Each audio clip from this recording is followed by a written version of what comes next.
계신분 인사하겠습니다. 예수가 그리스도십니다. 우리 한 번 더 인사드리겠습니다. 그리스도께서 모든 문제를 완전히 끝내셨습니다. 우리 마지막으로 한 번 더 인사드리겠습니다. 다른 복음은 없습니다. 네. 제가 지난주 말씀을 보면서 얼마나 마음이 시원하든지, 그래, 하나님의 말씀대로 다른 복음은 없구나. 다른 복음은 없구나. 정말로 사람을 살리고 변화시키는 다른 복음은 없구나. 그리고 세상을 살리고 변화시키는 다른 복음은 없구나. 여기에 분명한 답을 가질 때 진짜 신앙이 시작이 됩니다. 네. 아까 우리 성가대가 그리스도의 계절이라는 찬양하는데요. 참 저도 좋아하는 찬양입니다. 제가 대학교 1학년 때 막 대학에 들어가서 캠퍼스에 이렇게 가고 있는데 종이 한 장 이렇게 똑 떨어져 있는 거예요. 그래서 이게 뭐지? 하고 딱 들어봤는데 이제 우리가 아까 찬양 성가대가 불렀던 찬양 가사가 이렇게 적혀 있는, 그 가사가 원래 찬양을 위해 만들어진 가사는 아니고요. 지금은 돌아가셨지만 대학생 선교회, 우리나라에서 제일 큰 대학생 선교회를 세우신 김준권 목사님이 쓴 시입니다. 시. 그 시에 곡을 붙여서 이제 저 찬양이 된 겁니다. 그래서 이제 민족 복음화, 세계 복음화에 대한 이제 본인의 중심을 시로 옮긴 거죠. 시로 옮겨서 그것을 이제 곡을 붙인 게 저겁니다. 이게 글을 보는데요, 너무 좋은 거예요. 그냥 좋은 게 아니라 너무 좋은 거예요. 그래서 보고 또 보고 보고 또 보고, 밤에 자다가 생각나서 또 보고, 일주일 동안 너무 좋은 거예요. 그래서 이제 아까 우리 찬양 성가대 하는 거 들으면서 나중에 우리 성가대 찬양할 때 가사를 좀 띄워주면 참 좋겠다, 이런 생각도 했습니다. 그래서 이 내용을 보는데 너무 좋은 거예요. 그래, 우리가 이렇게 살아야지. 이렇게 사는 게 인생이고, 이렇게 사는 게 하나님이 원하시는 것이, 라는 내용이 다 담겨 있는 거예요. 그래서 그래, 구석구석 찬양 가사대로 구석구석 복음의 빛을 비추며 살아야지. 한 번 사는 인생인데 이렇게 살아야 하나님이 기뻐하시는 삶이 되고 인생이 되지, 라는 생각을 한 주간 내내 누가 시킨 것도 아니고 누가 하라고 한 것도 아닌데 너무 좋아서, 그래, 이렇게 살아야 되는데, 그런 생각을 했었습니다. 그때 대학생 때 요맘때가 되면은 이제 대학생들이 지금 여름방학 때인데요. 여름방학 때면은 이제 대학 신학원이 시작이 됐습니다. 대학 신학원. 저도 이제 그때 대학 신학원을 다녔기 때문에 그 대학 신학원에 다닐 때 두 가지 숙제가 있었습니다. 그래서 강사 목사님들이 항상 이제 하라는 두 가지 숙제가 있었습니다. 그 숙제가 뭐였냐면은, 첫 번째가 무속 현장을 꼭 갔다 와라. 무속 현장. 그리고 두 번째는 정신병원 현장을 꼭 갔다 와라. 이게 대학 신학원을 다니는 대학생들에게 준 숙제였습니다.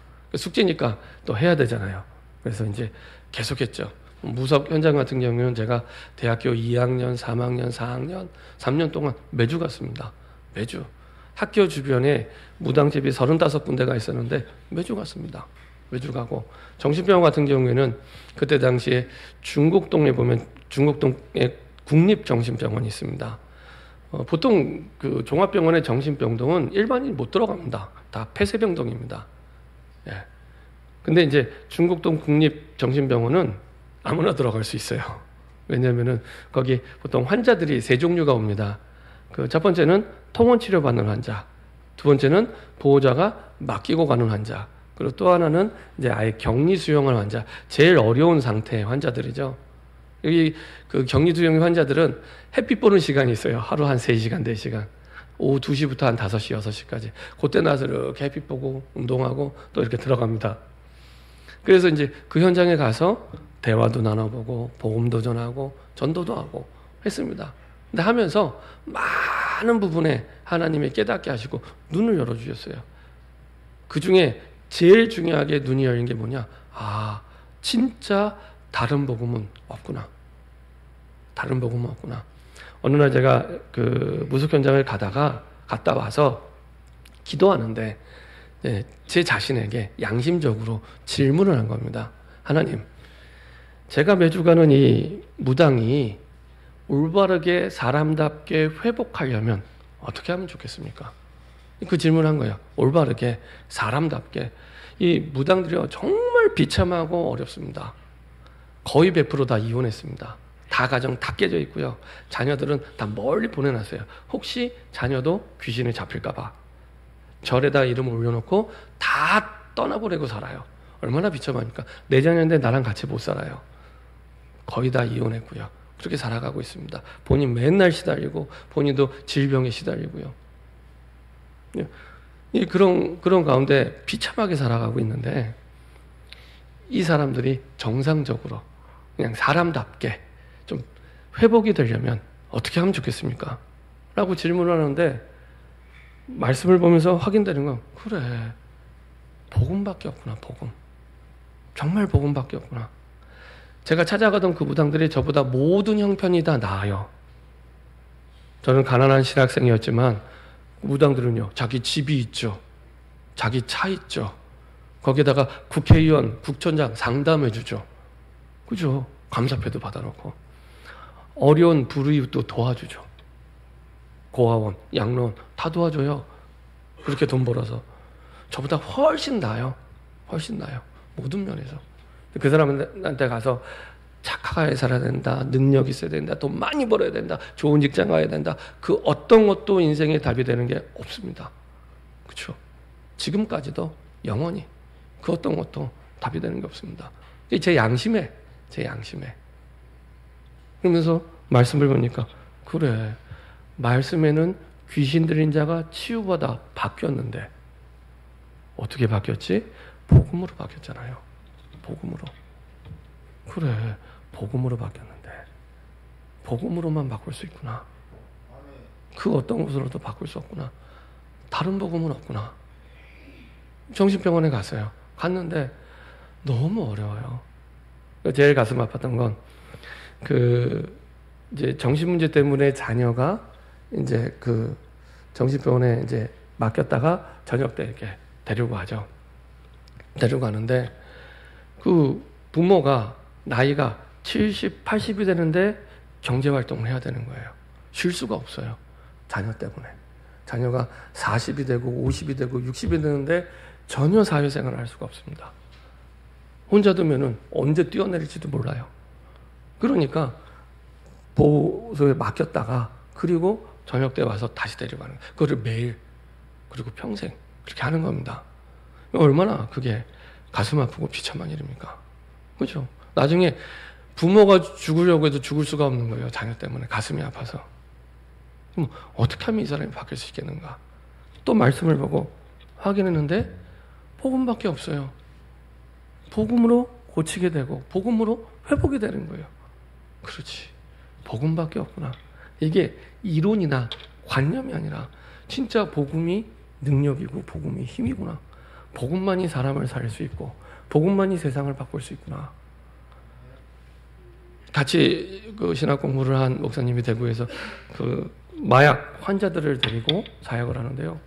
마약 환자들이 예수 믿고 하나님의 자녀가 되면서 나중에는 전도사가 되고 목사님이 되고 교회 중직자가 되고 바뀌더라고요. 그 마약을 끊고 바꾸더라고요. 그거 보면서 또 들은 생각은 다른 방법이나 다른 생각이 드는 게 아니라 그래 다른 복음은 없구나. 그리스도 복음밖에 없구나. 그렇지. 그리스도 복음밖에 없구나.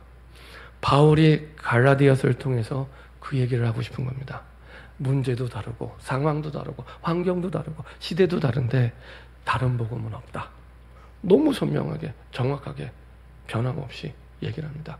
바울이 이 갈라디아서를 쓸 당시가 대부분의 신학자들은 2차 전도여행 이후에 그리고 3차 전도여행 때 썼다고 합니다. 우리가 사도행전의 시간표를 보면은 18장, 19장의 시간표입니다. 근데 이 시간표는 어떤 시간표냐? 바울이 그 그리스 지역에 복음 전하러 갔다가 이 사람들이요 잘 듣는 것 같은데 복음을 잘 안 받아들여요. 바울이 정말 이 사람의 그 눈높이에 맞춰서 철학의 도시니까 철학적으로 굉장히 열심히 최선을 다해서 복음 전했는데 결국에 이 그리스 아덴 지역에는 제자 없이 다른 지역으로 가게 됩니다. 그리고 깨닫게 된 게 고린도전서 1장입니다. 아, 십자가의 복음 외에는 다른 복음이 없구나. 십자가의 복음만이 하나님의 능력이구나. 그때 기록된 편지가 갈라디아서입니다.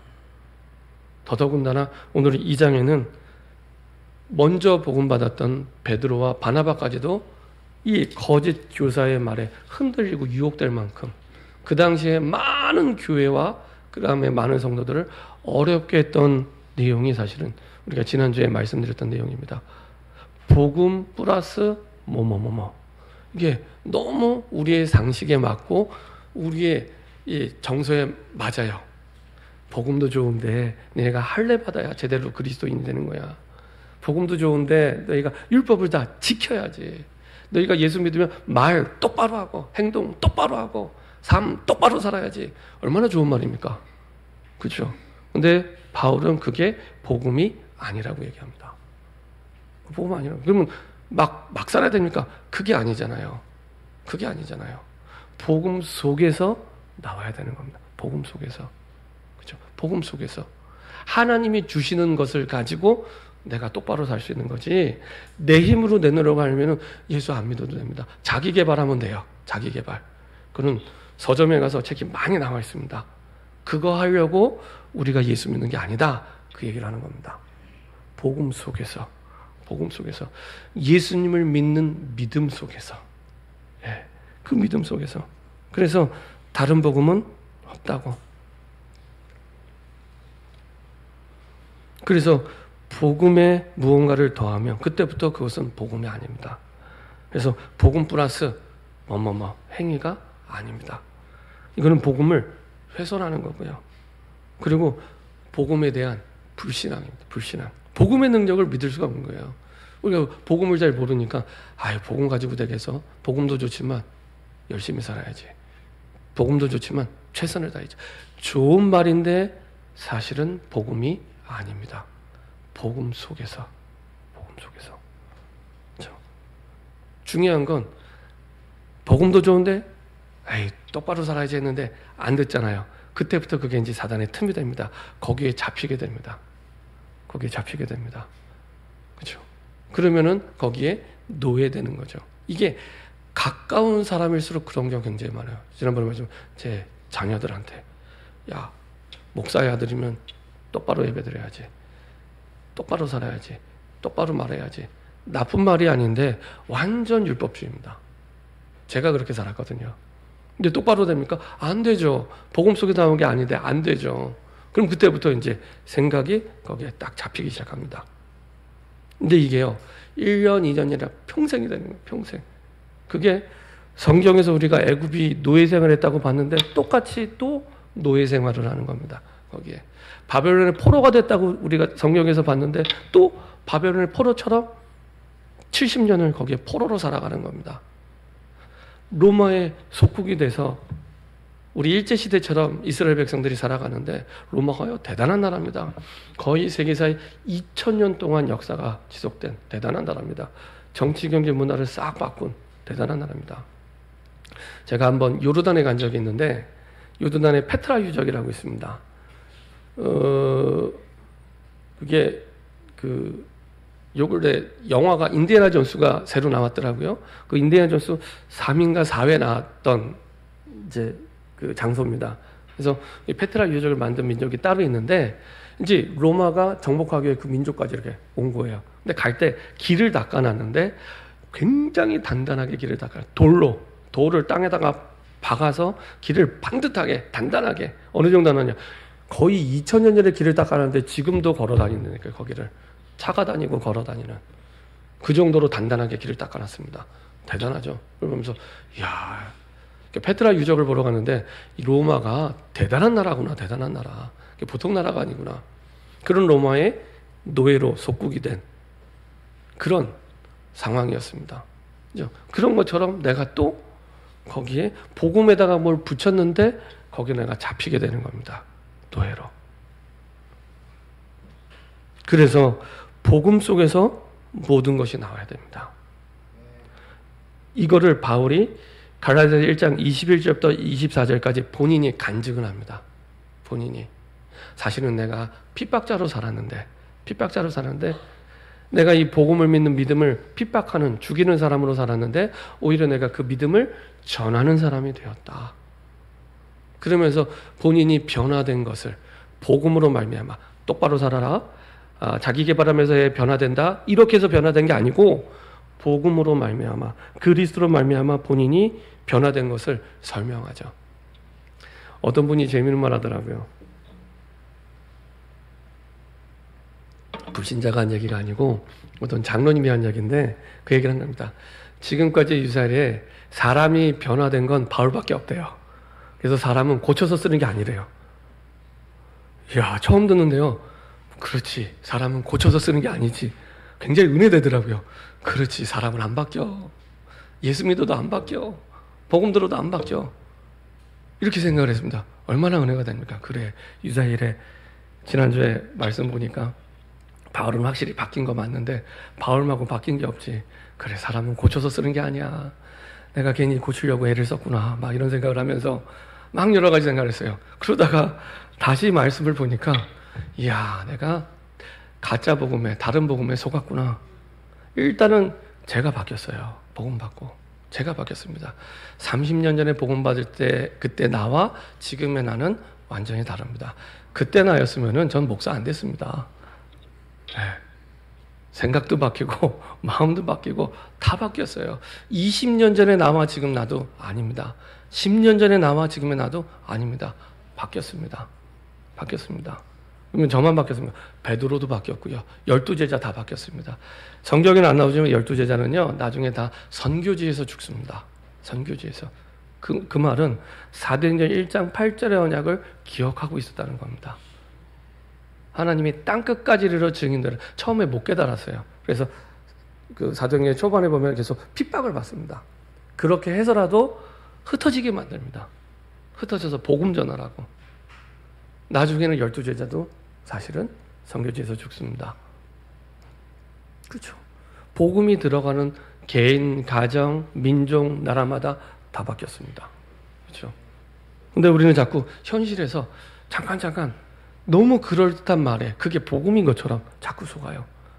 제가 지난주에도 그 대학생들한테 예배를 인도하게 돼서 잠깐 이제 그 예배를 인도하고 왔는데 한 주간 내내 지난주 계속 기도했습니다. 야, 이 대학생들에게 뭐라고 얘기를 해줘야 될까?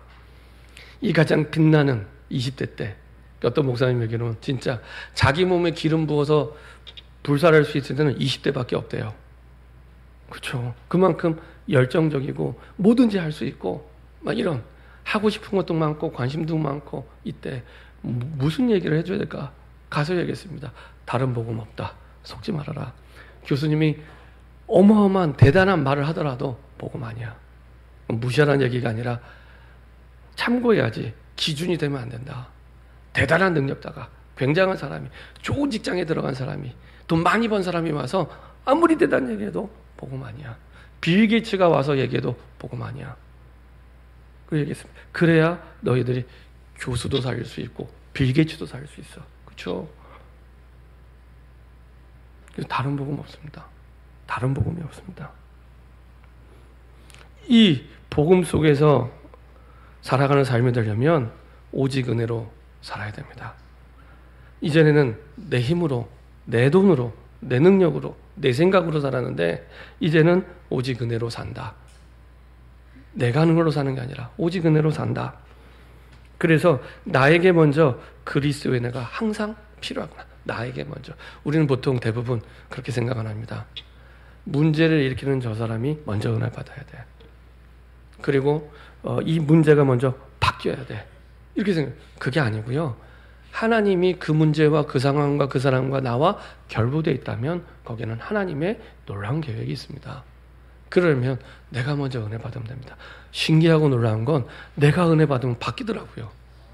진짜 신기해. 내가 은혜 받으면 바뀌어요. 내가 은혜 받으면 바뀌기 시작합니다. 내가 은혜 받고 복음 가진 자로, 언약 가진 자로 바라보니까 문제인 줄 알았는데 이게 답이었던 거예요. 문제인 줄 알았는데 이게 나에게 힘이 되고 능력이 되고 미래의 발판이 됩니다. 이렇게 복음을 누리시면 됩니다. 그래서 은혜를 받으니까, 그것도 오직의 은혜를 받으니까 오직 믿음으로 살아가게 되고요. 오직 믿음이라는 말은 정확한 언약을 가지고 있다는 겁니다. 정확한 언약을. 지지난주에 말씀드린 대로 우리가 똑같은 상황을 봐도, 똑같은 문제를 봐도 내가 가진 대로 봅니다. 내가 가진 대로 봅니다. 내가 복음의 언약을 가지고 있으면 복음의 눈으로 보고요. 내가 복음의 언약을 가지고 있지 않으면 불신앙의 눈으로 보고, 똑같은 문제, 똑같은 상황, 똑같은 사람을, 근데 그게 내 믿음이 되는 겁니다. 그게 내 믿음이 되는 겁니다. 그렇죠? 믿습니다 라고 했을 때 믿음의 근거가 정확한 언약이 되지 않으면 사실은 믿음이 아닙니다. 믿음이 아닙니다. 그냥 세상 말로 믿음이 아니라 허구입니다. 허구. 그래서 정확한 언약을 가지고 있을 때 정확한 믿음. 바울이 갈라디아서를 쓰잖아요. 지금 편지를 쓰잖아요. 왜 쓸까요? 바울하고 사실은 갈라디아 사람들하고 처음에는 아무 상관없는 사람들이죠. 이방 사람들인데. 바울은 유대인이고 갈라디아는 이방 사람들인데. 그렇죠? 바울이 왜 자기 친척도 아닌 이 사람들에 가서 복음을 전할까요? 거기에다 복음 전한 것뿐만 아니라 왜 편지까지 써서 이렇게 간절하게 말을 할까요? 이유는 하나입니다. 바울이 복음 받을 때 하나님이 주신 언약이 있습니다. 사도행전 9장 1절부터 15절. 바울이 다메섹 도상에서 만날 때 그 부르심의 이유를 정확하게 언약을 바울은 붙잡고 있었습니다. 이방인과 임금들을 위해 택한 나의 그릇이라. 그 정확한 언약을 기억하고 있습니다. 이 바울은. 그래서 이방인들에게 복음을 전하게 됐고 끝까지 이방인들이 올바른 복음 속에, 갈라디아서는요, 갈라디아 사람들에게만 보낸 편지가 아니라 갈라디아 사람들뿐만 아니라 주변의 바울을 통해 복음받은 다른 교회들에게도 회람하라고 보내진 편지입니다. 이 편지는.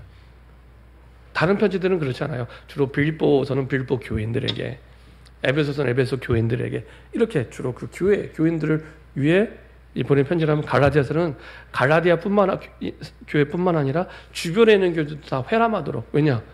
대부분의 그 교회들이 이 문제를 똑같이 겪고 있는 겁니다. 대부분의 교회들이 복음을 말하면서 다른 걸 얘기하는 거예요. 다른 복음을. 이게 굉장히 그 당시에도 심각한 문제였습니다. 그래서 정확한 언약을 붙잡고 있을 때 모든 인간적인 권위를 뛰어넘는 하나님의 말씀이 최고의 권위임을 인정하게 됩니다. 고상하게 얘기해서 모든 인간적 권위라고 얘기를 했는데요. 우리가 문제가 생겼을 때 쉽게 사람을 찾아가잖아요.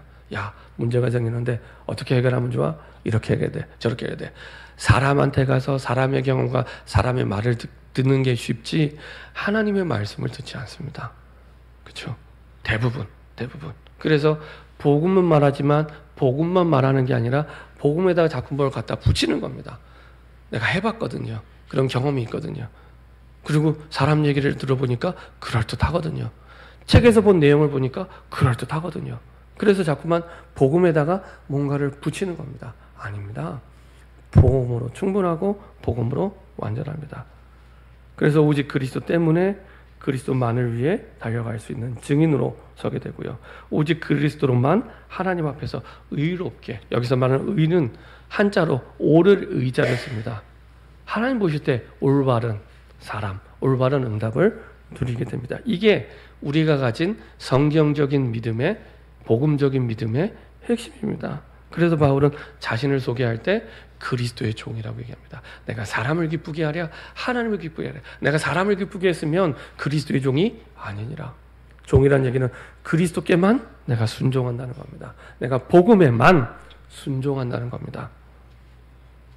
그래서 성경적 복음의 증인으로 하나님이 바울을 세우시죠. 이게요, 복음의 흐름을 보면 더 선명합니다. 잘 한번 성경의 흐름을 보세요. 인간이 하나님을 떠난 인류 역사상 최고의 문제를 당했을 때 하나님은 어떤 해결책을 주셨나요? 창세기 3장 15절에 해결책을 주셨습니다. 여인의 후손으로 오실 그리스도를 믿음으로 말미암아 그것을 해결하셨습니다. 그렇죠? 자, 또 보세요. 애굽이라는 어마어마한 대제국이 한 사람의 인생을 넘어서서 430년 동안 노예로 부려먹습니다. 노예로. 한 사람의 인생을 100년이라고 했을 때 400년의 세월은요, 끝이 안 보이는 세월입니다. 끝이 안 보이는 세월 동안에 노예가 됐습니다. 근데 그 노예에서 빠져나올 수 있는 길도 어떻게 주셨죠? 애굽보다 강한 군대나 애굽의 왕의 마음을 살 돈이 있을 때 우리의 상식과 좀 맞아요. 우리의 정서와 좀 맞아요. 그렇지. 지금 우리나라 그렇게 하잖아요. 우리가 북한을 이기기 위해서 우리나라 대통령이 군대가 강해야 돼. 국력이 강해야 돼. 맞습니다. 그래서 우리인뿐만 아니라 미국과도 합쳐야 돼. 일본과도 합쳐야 돼. 그래야지 북한을 압도할 수 있는 능력을 가지게 돼. 그래야 돼. 이게 보통 사람의 정서입니다. 이 정서가 맞으면 하나님이 그리스도를 말씀하시면 안 돼요. 애굽보다 강한 군대를 보내주셔야 돼요. 그죠? 애굽보다 강한 군대를 보내주든지 애굽 왕의 마음을 바꿀 큰 보물을 주든지 그래야 우리 정서에 맞습니다. 근데 하나님이 그거 아무것도 안 주시고요. 다시 또 출애굽기 3장 18절에 말씀하십니다. 왕에게 가서 얘기해라. 사흘길쯤 광야로 가서 피제사를 드려라. 이렇게 얘기하십니다. 그리고 결국에 그 약속대로 우리가 오늘 찬송가 불렀잖아요. 6월절 어린 양의 피로 말미암아 빠져나오게 됩니다. 이상하지 않으세요? 우리 정서 완전 다릅니다. 우리가 문제를 만났을 때 해결하는 방법과 완전히 다릅니다. 그렇죠? 또 볼까요? 이제 바벨론의 포로가 됩니다. 70년 동안. 바벨론 70년 포로가 돼서 끌려갔습니다. 끌려갔는데 하여간 시대가 다른데 모양이 똑같아요. 그 당시 가장 강한 나라 바벨론, 지금의 이라크 잡혀서 갔습니다. 잡혀서 갔는데 역시 우리의 정서와는 다르게 우리의 기대와는 다르게 또 말씀하십니다. 포로가 되기 직전에 먼저 해결책부터 미리 주세요. 이사야 7장 14절. 보라 처녀가 잉태하여 아들을 낳을 것이요 그 이름을 임마누엘이라. 그것도 700년 뒤에 오실 예수님을 얘기하는데 700년 뒤에 오실 그 예수님을 바라보고 붙잡기만 해도 빠져나오게 하신대요. 그리스도의 약속을 주십니다. 그리고 드디어 그분이 오셨습니다. 그리고 그분 앞에서 베드로가 고백을 하죠. 로마의 속국제 그 어마어마한 대제국 로마의 속국이 됐을 때 마태복음 16장 16절을 고백합니다. 주는 그리스도시요 살아계신 하나님의 아들이라. 모든 신학자, 모든 목회자가 한결같이 한 목소리로 성경에서 고백하는 가장 위대한 믿음의 고백이라고 얘기합니다. 왜일까요? 그리스도를 고백했기 때문에 하나님의 마음과 딱 맞는 답을 얘기한 겁니다. 하나님의 마음과 비슷하게 맞는 게 아니라 딱 맞는 답, 정확하게 맞는 답을 정확하게 베드로를 통해 예수님이 깜짝 놀랄 만큼 고백을 한 겁니다. 자, 이게 복음의 흐름이고 그 흐름 속에 하나님이 저와 여러분들에게 복음을 주셨습니다. 그럼 우리가 문제를 만났을 때 어떻게 답을 찾으면 될까요? 복음 붙잡아야죠. 그렇죠? 내 정서는 좀 안 맞아요. 근데 복음 붙잡아요. 그게 돈 문제든지 직장 문제든지 취업 문제든지 남녀 간의 이성 문제든지 결혼 문제든지 남편 문제든지 아내 문제든지 자녀 문제든지 문제의 종류는 아무 상관없습니다. 나한테 상관이 있지 하나님께 상관이 없습니다. 그래서 아까 우리 성가대가 불렀던 김중근 목사님이 유명한 말씀을 하시고 돌아가셨죠. 백문일답이라고. 100가지 질문을 하는데 앉아있는 사람은 답을 예수 그리스도밖에 답을 못해요. 그를 수련회 때마다 항상 고백하도록 시킵니다. 잊지 말라고. 다른 복음은 없다. 예수 그리스도의 복음 말고 다른 복음 없다. 어떤 문제가 와도 어떤 상황이 와도 다른 복음 없다. 이게 성경 66권이 주는 문제에 대한 유일한 정확한 답입니다. 그걸로 충분하다. 만약에 그걸로 충분하지 않다는 얘기는 예수님이 십자가에 죽으신 걸로 충분하지 않다는 얘기입니다. 누가 또 죽어야 돼요. 누가 또 뭘 해야 돼요. 근데 우리는 대부분 문제를 만났을 때 그렇게 답을 찾고 있습니다. 예수님이 죽으신 갖고는 우리 문제 해결 안 됩니다. 라고 또 다른 걸 찾기 시작합니다. 그래서 성경은 변함없이 그리스도만으로 충분하다고, 그리스도만으로 완전하다고, 그리스도면 된다고 말씀하고 있습니다. 그래서 그리스도가 모든 것입니다. 그래서 바울의 14권 서신 가운데 가장 많이 쓴 표현이 있습니다. 그게 그리스도 안에서, 주 안에서, 그리스도 밖에서 답 찾지 말라는 얘기입니다. 그리스도가 다니까, 모든 것이니까 그리스도 밖에서 답잡지 마. 그리스도 안에 있어. 우리가 그리스도 안에 있고, 그리고 그리스도 안에 모든 게 다 있어. 그리스도 안에서. 그걸 계속 그리스도 안에서, 주 안에서, 복음 안에서. 오늘 봤던 갈라디아 2장 우리가 뒷부분을 봤는데 앞부분에 유대인 기독교인들이 자기의 하나님 주신 장점을 가지고 복음을 막아요. 율법이 나쁜 게 아닙니다. 율법주의가 나쁜 거지. 율법은 우리에게 복음을 깨닫게 하는 도구가 되기 때문에 좋은 겁니다. 그래서 율법을 성경에서는 몽학 선생이라고 얘기합니다. 로마 시대 때 큰 부잣집에 선생님이 있는데 아이들을 학교 앞까지 데려가는 선생님을 몽학 선생님이라고 얘기합니다. 중요한 가르침 앞까지 데려갈 수 있는 그 길이 율법이 되는 겁니다. 그래서 율법이 있기 때문에 우리가 죄인임을 깨닫게 되는 겁니다. 기준이 있기 때문에. 그렇죠? 법이 없으면 사람이 죄를 지어도 이게 죄인지 아닌지 모르잖아요. 율법이 그런 역할을 합니다. 나는 감옥에 잡힌 적도 없고 도둑질하는 나는 죄인 아니야. 이렇게 얘기할 수 있잖아요. 그래서 율법이 있는 겁니다. 봐, 너 죄인이지. 그래서 그리스도가 필요하고 복음이 필요한 거야. 그걸 깨닫게 해주는 도구가 되는 그게 율법입니다. 근데 이 율법을 가지고 사람을 올가매고 죽이는 겁니다. 이게 율법주의가 된 거예요. 그래서 복음 플러스 할례 받아야지. 왜 안 받아? 할례를 받아야지. 복음 너 받았어? 그러면 지켜야지. 똑바로 해. 제대로 해. 이걸 계속 얘기하는. 똑바로 제대로. 안 돼. 못 해. 이렇게 해야 돼. 이걸 계속 복음보다 앞서서. 복음이면 되는데 성경은 복음이면 된다고 얘기하는데 자꾸 거기에다가 뭘 붙이는 겁니다. 율법주의. 그래서 나중에 아예 시스템을 만들죠. 제도. 아예 시스템. 꼼짝달싹 못하게 시스템을 만들고 아예 이게 오래되니까 전통이 되는 겁니다. 봐. 옛날에 우리 조상이 이렇게 했지. 그러니까 너도 이렇게 하는 거야. 이게 꼭 복음인 것처럼 아니잖아요. 많은 분들이 제사 지내는데 이거 미풍양속이지. 제사 지내야지. 성경은 분명히 고린도전서 10장 20절에 귀신과 교제하는 거라고 말씀하고 있잖아요. 그죠? 그 율법이 있기 때문에 이게 죄이구나 깨닫게 되는 겁니다. 그래서 우리에게 복음이 필요하구나. 그래서 그 복음 속에서 새로운 응답, 새로운 시작이 되는 겁니다. 하나님은 유대인들에게 좋은 장점을 주셨는데 이게 전부 복음을 막는 게 돼버립니다. 이 바울의 고민이 그거였습니다. 할례자 유대인들이 물레자인 이방인들에게 자꾸 강요를 하는 겁니다. 근데 여기에 누가 쓰임받냐? 게바, 베드로 그리고 바나바가 쓰임받는 거예요. 이만큼 사단에게 속기 쉽습니다. 갈라디아서 2장 12절 13절 한번 보도록 하겠습니다. 갈라디아서 2장 12절 13절입니다. 같이 한 목소리 합독하겠습니다. 야고보에게서 온 어떤 이들이 이르기 전에 게바가 이방인과 함께 먹다가 그들이 오매 그가 할례자들을 두려워하여 떠나 물러가매 남은 유대인들도 그와 같이 외식함으로 바나바도 그들의 외식에 유혹되었느니라. 너무 오랫동안 유대교 사상에 물들어 있다 보니까 복음을 받고 나서도 이게 맞아? 안 맞아? 자꾸 헷갈리는 거예요. 그래서 뭘 못하냐? 예루살렘 교회와 베드로가 이방인들에게 복음 전하는데 자꾸 주저하는 거예요. 그게 사도행전 10장 11장입니다. 당연히 이방인에게 복음 전해야죠. 그래서 아예 환상을 보여주시면서 베드로에게는 깨닫게 하잖아요.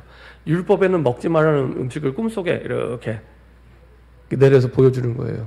돼지 족발 같은 굽이 갈라진 이거는 율법적으로 먹으면 안 되는 음식입니다. 지금 우리가 먹지만 복음 때문에 먹는 겁니다. 우리가 족발도 사실은 굽이 갈라진 동물의 다리는 율법적으로 먹으면 안 돼요.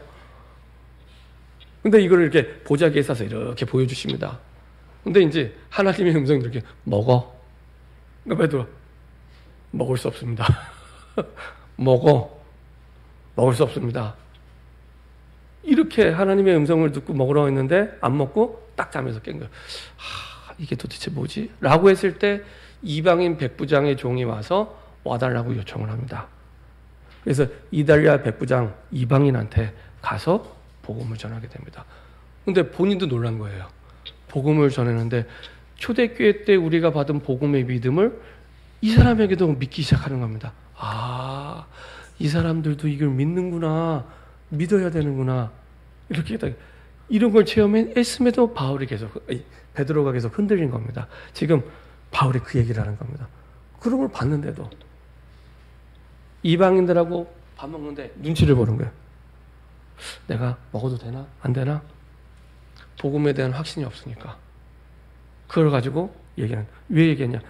지도자이기 때문에 게바랑 바나바가 지금 그 예루살렘 교회 지도자이기 때문에 이 사람들에게 가르침을 모든 사람들은 다 흔들리게 되는 겁니다. 이 가르침에. 그래서 아주 바울이 중요하게 책망하면서 얘기를 하죠. 그러면서 참 복음의 메시지를 바울이 전달합니다. 갈라디아서 2장 14절, 15절, 16절 같이 한 목소리로 합독하도록 하겠습니다. 그러므로 나는 그들이 복음의 진리를 따라 바르게 행하지 아니함을 보고 모든 자 앞에서 계배하기에 이르되 내가 유대인으로서 이방인을 따르고 유대인답게 살지 아니하면서 어찌하여 억지로 이방인을 유대인답게 살게 하려 하느냐 하였노라. 우리는 본래 유대인이요 이방주의인이 아니로되 사람이 의롭게 되는 것은 율법의 행위로 말미암이 아니요 오직 예수 그리스도를 믿음으로 말미암은 줄을 알므로 우리도 그리스도 예수를 믿나니 이는 우리가 율법의 행위로서가 아니고 그리스도를 믿음으로써 의롭다함을 얻으려 함이라. 율법의 행위로서는 의롭다함을 얻을 육체가 없느니라. 아주 정확하고 선명하게 바울이 갈라디아 전체, 로마서 전체에 말하고 싶은 주제가 여기에 딱 담겨 있습니다. 딱 담겨 있습니다. 어찌 너희 유대인, 할례인 유대인들이 너희도 지키지 못하는 그 율법을 왜 이방인들에게 다 지키라고 얘기해? 너희도 못 지키면서 이 얘기를 하는 겁니다.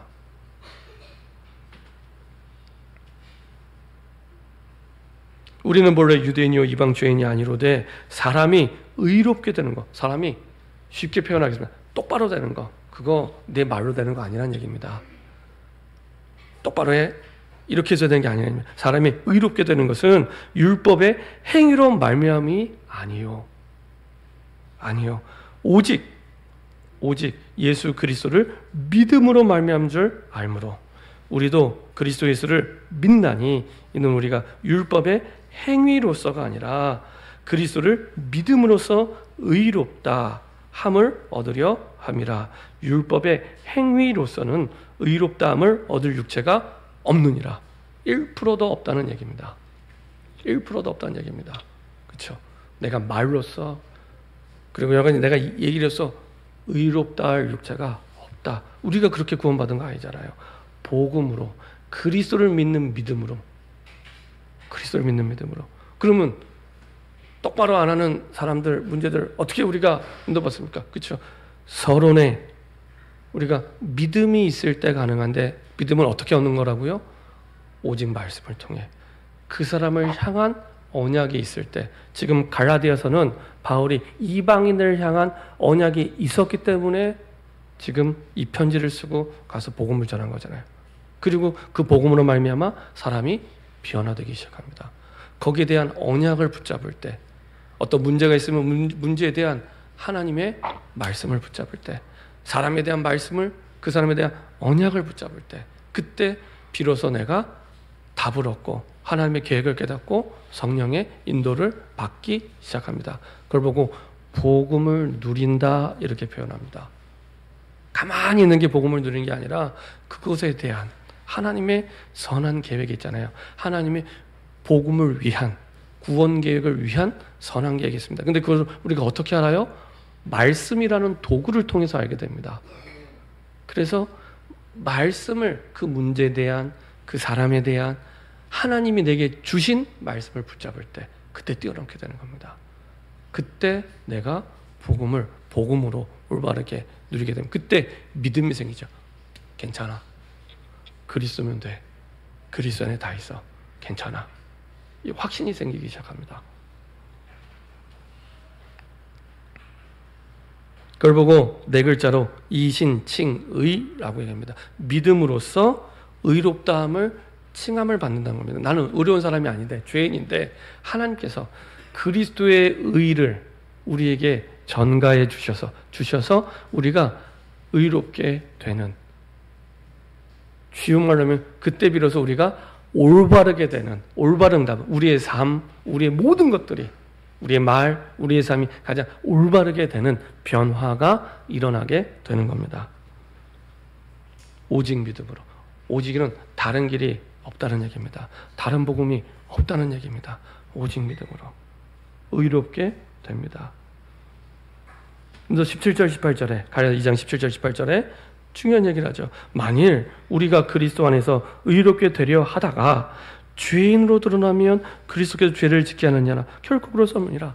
또 이제 지켜보니까 그리스도 안에서 열심히 하려고 하는데 옛 체질 때문에 또 죄를 지었어요. 그러면 그리스도가 죄를 지었냐? 그거 아니란 얘기입니다. 주변에 있는 사람이 또 옛날 체질에 남아서 죄를 짓게 되고 하면은 우리가 또 이제 그 사람에 대해서 율법적으로 또 정죄하기 시작합니다. 왜 그랬어? 왜 그래? 하면서 또 이제 얘기하기 시작하죠. 그럼 그리스도가 죄를 지었냐? 그리스도가 안에 계시는데 그럴 수 없다는 얘기입니다. 18절에 만일 내가 헐었던 것을 다시 세우면 내가 나를 범법한 자로 만드는 것이라. 자기 덫에 걸리게 된다는 겁니다. 자기 덫에.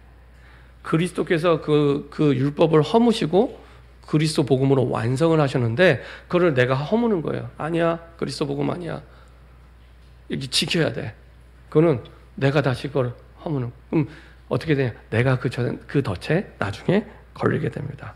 내가 또 범법한 자로, 죄인으로 다시 돌아가는 거예요. 해결 안 되는. 이런 일을 계속 반복하는 겁니다. 바울이 그 얘기를 하는 겁니다. 자, 결론입니다. 그리스도를 믿는 믿음으로만 모든 것을 우리가 누리게 됩니다.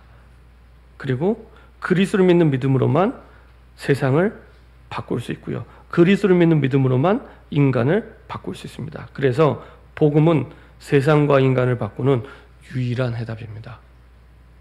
유일한 해답입니다. 그럼 어떻게 인도받으면 되겠습니까? 19절, 20절, 21절에 잘 나타나 있습니다. 19절에 보면 내가 율법으로 말미암아 율법에 대하여 죽었나니. 이게 시작입니다. 똑바로 해. 이거 제대로 해. 거기에 대해서 내가 죽어야 됩니다. 그럼 망해야 됩니까? 그 얘기가 아니라 그 다음에 그때 이는 하나님에 대하여 살려 함이라. 그때 내가 하나님을 위하여 하나님에 대하여 살아나게 되는 겁니다. 그렇죠? 20절에 내가 그리스도와 함께 십자가에 못 박혔나니 그런즉 이제는 내가 사는 것이 아니요. 이제 과거의 나는 죽었다는 얘기입니다. 십자가의 과거의 나는 끝났다는 얘기입니다.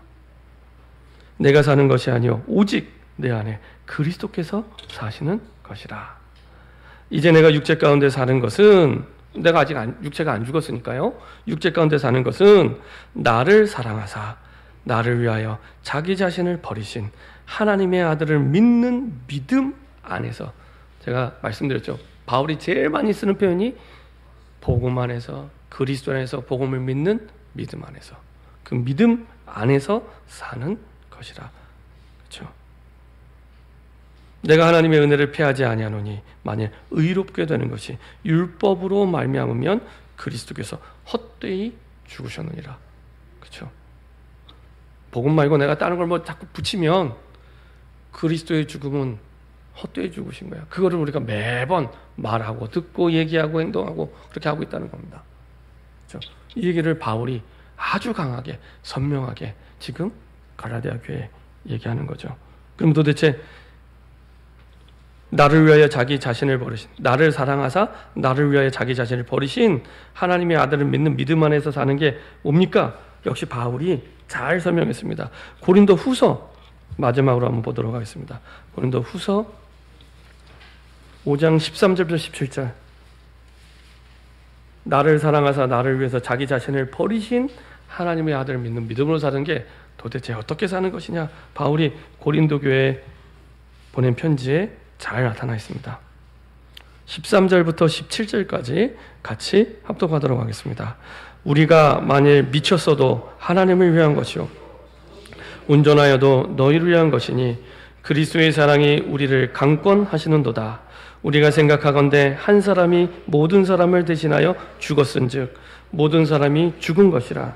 그가 모든 사람을 대신하여 죽으심은 살아있는 자들 하여금 다시는 그들 자신을 위하여 살지 않고 오직 그들을 대신하여 죽었다가 다시 살아나신을 위하여 살게 하려 함이라. 그러므로 우리가 이제부터는 어떤 사람도 육신을 따라 알지 아니하노라. 비록 우리가 그리스도도 육신을 따라 알았으나 이제부터는 그같이 알지 아니하노라. 그런즉 누구든지 그리스도 안에 있으면 새로운 피조물이라. 이전 것은 지나갔으니 보라 새 것이 되었도다. 그렇죠? 새 것이 되었도답니다. 내가 내 노력으로 만들어진 게 아니고요, 되어진 겁니다. 그리스도 복음으로 되어진 겁니다. 13절에 우리가 만일 미쳤어도, 그렇죠? 우리가 예수 믿는 게 미친 것처럼 보일 수 있습니다. 초대교회 당시에는 그렇게 보인 거예요. 예수 믿으면 두들겨 맞고 잡아가고 죽임을 당하는데 믿는데요. 그건 제정신으로 믿을 수 있는 게 아닙니다. 예수에 미친 겁니다. 우리가 만일 미쳤어도 하나님을 위한 것이요, 정신이 온전하여도 너희를 위한 것이니 나가 없어요. 그리스도의 사랑이 우리를 강권하죠. 나는 그럴 그릇이 안 되는데 나 대신 십자가에 죽으신 그 그리스도의 사랑이 나를 강하게 권하여 나를 끌고 가고 있다는 겁니다. 그렇죠? 나를 대신하여 죽으신 그 십자가의 사랑으로 말미암아 강하게 나를 권하여 끌고 가고 있다는 겁니다. 우리가 생각하건대 한 사람이 모든 사람을 대신하여 죽었은즉 모든 사람이 죽은 것이라. 그가 모든 사람을 대신하여 죽으심은 살아있는 자들로 하여금, 살아있는 자는 이제 예수 믿는 자들 얘기합니다. 살아있는 자들로 하여금 다시는 그들 자신을 위하여 살지 않고, 그들 자신을 위하여 살지 않고 오직 그들을 대신하여 죽었다가 다시 살아나신을 위하여 살게 하려 함이라.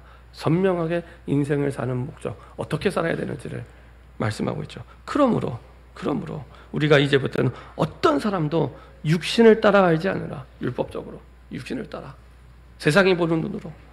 비록 우리가 그리스도도 육신을 따랐으나, 우리가 불신자 때 내 육신으로 복음을 듣고 알게 됐지만 육신을 따라 알았으나 이제부터는 그같이 알지 아니하노라. 그렇죠? 그런즉, 그리고 나서 한 말씀이 여러분들이 잘 아는 17절입니다. 그런즉 누구든지, 아무 조건, 누구든지 생명만 붙어 있으면 됩니다. 그리스도 안에 있으면 새로운 피조물이라. 이전 것은 지나갔으니 보라 새 것이 되었더라. 그리스도 안에, 그리스도로 충분하다는 겁니다. 그리스도로 충분하게 새로운 피조물로 바꾸셨다는 겁니다. 되었도다. 이게 나는 죽고 복음으로 사는 삶입니다. 이런 축복과 응답이 우리의 삶 속에 새로 시작되기를 소원합니다. 기도하겠습니다. 주님 감사합니다. 그리스도만으로 충분하고 그리스도만으로 완전하고 그리스도만으로 모든 것 되심을 날마다 확인할 수 있도록 주님 인도하여 주옵소서. 오직 은혜로 하나님 주신 언약을 붙잡고 정말로 그리스도를 믿는 믿음으로 모든 것을 누리는 새로운 시작이 되게 하여 주옵소서. 감사드리며 주 예수 그리스도 이름으로 기도합니다. 아멘.